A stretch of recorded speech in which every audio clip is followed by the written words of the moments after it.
this is the 5th consecutive Miles Day when we've gathered on the 1st of April to celebrate the life and works of what I heard described last year as the unholy and divided trinity of Irish comedic writing, namely Brian O'Nolan, Flann O'Brien and Miles Nagopoli. When we were planning the event, we were wondering how many people we'd be able to attract to a bar on a Wednesday afternoon. How little we should have worried. Do not think for one moment that I'm ignoring this new intoxicating liquor bill.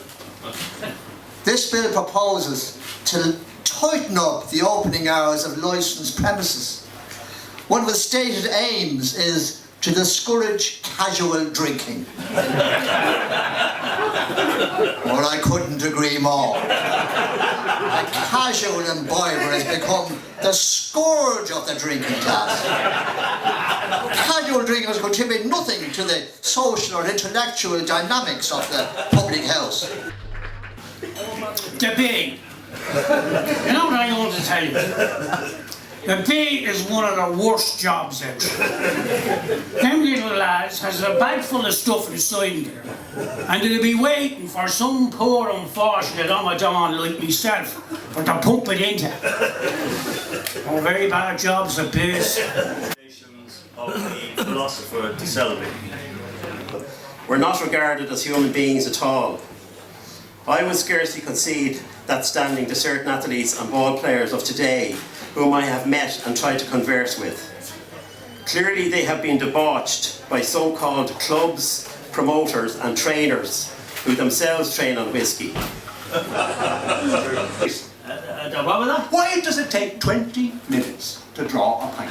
I told you that, and I double told you, because there's 4 in the pipes.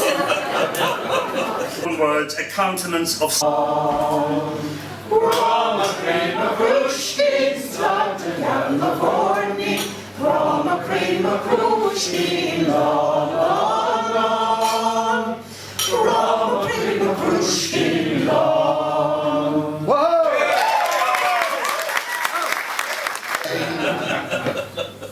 There is evidence on film. Take a look and you will see how they had to make a stop at Sandy Mount to take a pee.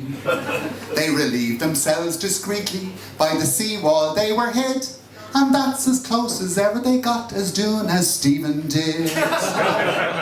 brought to my mind afterwards, and as he turned I heard him murmuring to himself, nearly every sickness is from the teeth.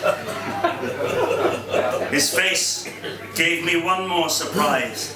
It was enormously fat, red and widespread, sitting squarely on the neck of his tunic, with a clumsy weightiness that reminded me of a sack of flour.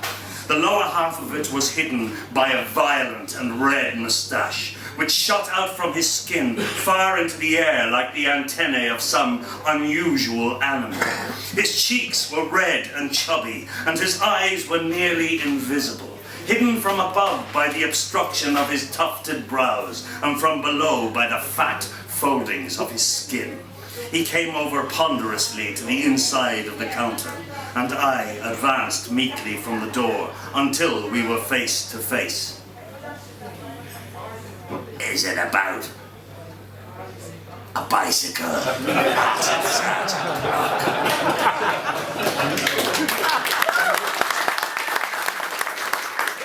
Rays of light should first strike.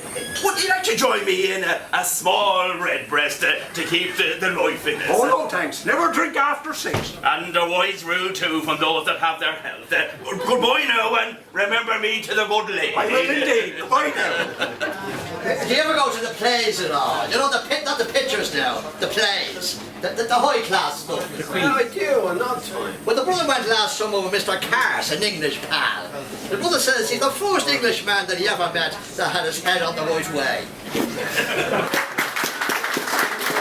Would it be true that you are an itinerant dentist and you came here in a tricycle? Would not indeed. Or in the pit tandem? No.